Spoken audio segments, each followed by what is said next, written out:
What if the animals we admire today were gone tomorrow because of our choices?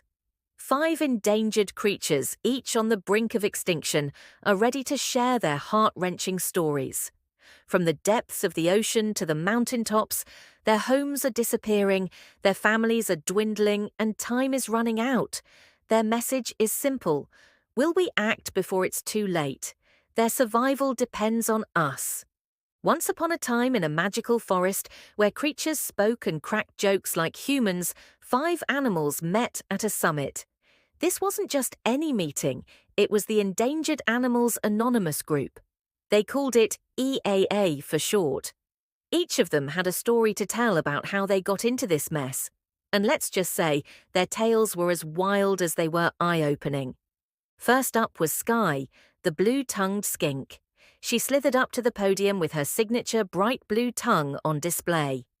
"It's the selfies," she began. "Humans went crazy over my tongue, posing with me, posting pics, hashtagging me like I was a celebrity. It got so bad that they took me out of my natural home, and now my family's dwindling." The crowd gasped. "They even tried to breed us in captivity for pet stores," she said, her tail flicking in frustration. "But we're wild, not props for your social media."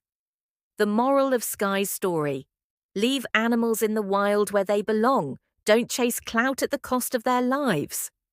Next came Pip the Pika, a tiny furry ball of energy from the mountains. "All right, listen up," Pip squeaked. "I'm a small guy, right? Can't handle the heat, literally. Global warming. Yeah, not cute. As the world heats up, my home is disappearing. I used to chill in the cool mountains, but now it's like living in a sauna."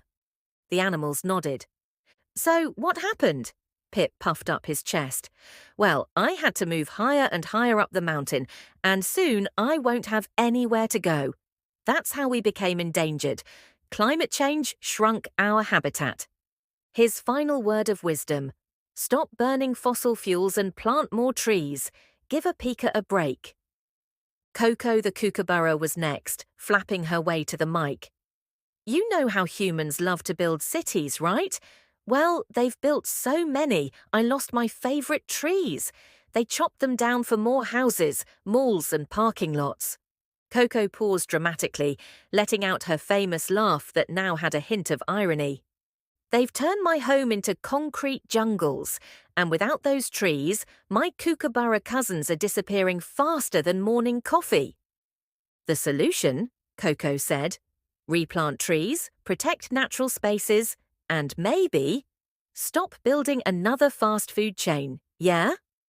Then came Benny the Black Rhino, lumbering slowly toward the mic, his horns gleaming in the sunlight.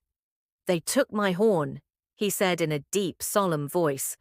"Not for decoration, not for selfies, just for myths. People thought my horn had magical powers, and poachers wiped out my family, thinking they could get rich." The animals grew quiet. "But here's the thing," Benny continued. "My horn is made of keratin, just like your hair or fingernails. It ain't magic, people, it's just biology. Now I'm endangered because someone thought I was a walking goldmine." Benny's plea: support anti-poaching laws and stop believing in fake magic. The real magic is seeing us alive in the wild. Last but not least was Tina the sea turtle, paddling slowly up to the stage. "Plastic," she began, with a shake of her shell. "I can't swim 5 feet without bumping into a bottle, a bag, or, worst of all, those 6-pack rings. Have you ever tried pulling one of those off? It's a nightmare." Tina went on to explain how pollution in the oceans had made it nearly impossible for her and her turtle buddies to survive. "The trash is everywhere, and it's choking us out. We're eating plastic instead of jellyfish, and it's not a healthy snack, folks." Her advice: reduce, reuse, recycle, and maybe skip the straw next time. I like swimming, not chocking. After each of their tales, the animals formed a plan. They started Operation Save the Species, an initiative to educate humans about what they were doing wrong and how to fix it. From saving trees to cutting down on plastic and stopping poaching, the animals hoped to work alongside people to turn things around.